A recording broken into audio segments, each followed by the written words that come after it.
Have you ever heard about a time when African Muslims in Brazil took on a mighty colonial power in pursuit of justice and self-determination? Today, we uncover a powerful chapter in history that remains largely untold, the Malê Rebellion of 1835 in Brazil. This was more than just a slave revolt. It was a bold stand for freedom, faith, and identity. Let's take it back a bit.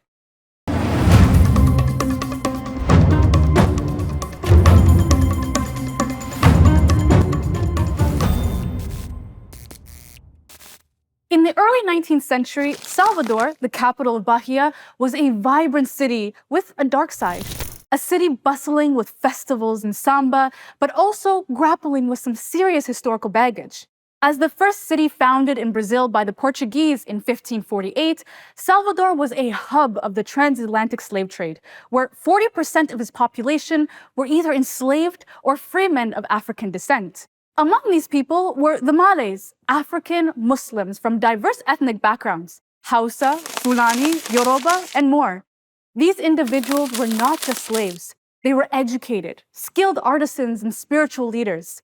They carried with them a powerful tool, literacy in Arabic and the teachings of Islam, which set them apart and fueled their resistance against oppression. Think of them as the ultimate Renaissance people.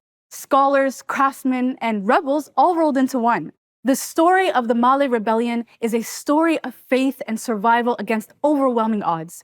The Malays practiced Islam secretly, holding prayers and Quranic studies in the shadows of the senzalas, the quarters where enslaved peoples lived. Their faith became the cornerstone of their identity and resistance. Actually, Renaissance who? These people brought back the spirit of early Muslims.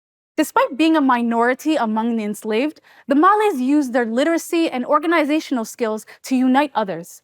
They dreamt of a society free from the chains of slavery and the imposition of Catholicism, the state religion dictated by the Brazilian Constitution of 1824. As tensions grew, the Malays plotted their uprising with precision. They chose the last day of Ramadan, January 25th, 1835, to strike. They believed that their fasting and prayers would catch the authorities off guard. The goal? To overthrow the Portuguese regime, free the enslaved, and establish a state where Muslims could live peacefully. But their plans were betrayed. A leaked secret, perhaps whispered over a meal, reached the authorities. Yet the Malays didn't back down. They gathered, armed with swords, pistols, and a fierce desire for freedom. The revolt erupted in Salvador with up to 1,000 participants, clad in Islamic attire and full of hope. Despite the sudden attack by the police, they fought valiantly. This was more than a fight for survival. It was a battle for dignity and rights. By the end of the day, the rebellion was suppressed.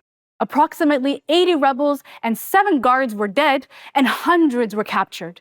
The Brazilian authorities were swift and brutal in their response in executing leaders and punishing participants. Yet, the Malê Rebellion left an indelible mark on history.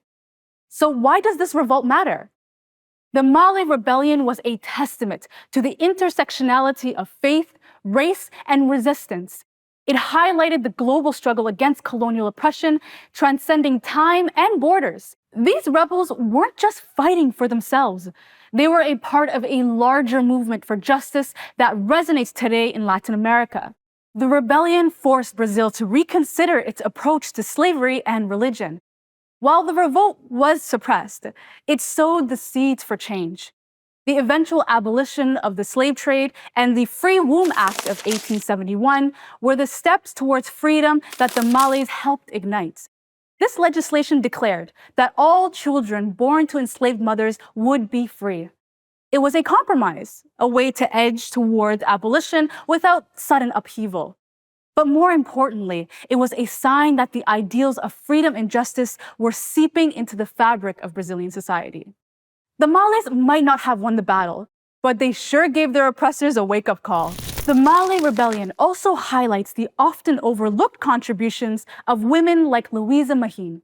Born either on the Portuguese Gold Coast or in Bahia, Luisa belonged to the Mahi cultural group, from which she took her name. She fought her way to freedom in 1812, becoming a symbol of resistance and determination. Known for her resilience and fierce intellect, Luisa became a key strategist in the Malê Rebellion. She utilized her literacy in Arabic, a rare and powerful skill among the enslaved, to communicate and organize the revolt, sending messages that inspired and directed the uprising. Despite the lack of concrete historical evidence of her participation, Luisa's legacy endures as a symbol of the hidden contribution of women to resistance movements. Some historians speculate that she's more of a myth than a fact, an embodiment of the revolutionary spirit inspired by her son.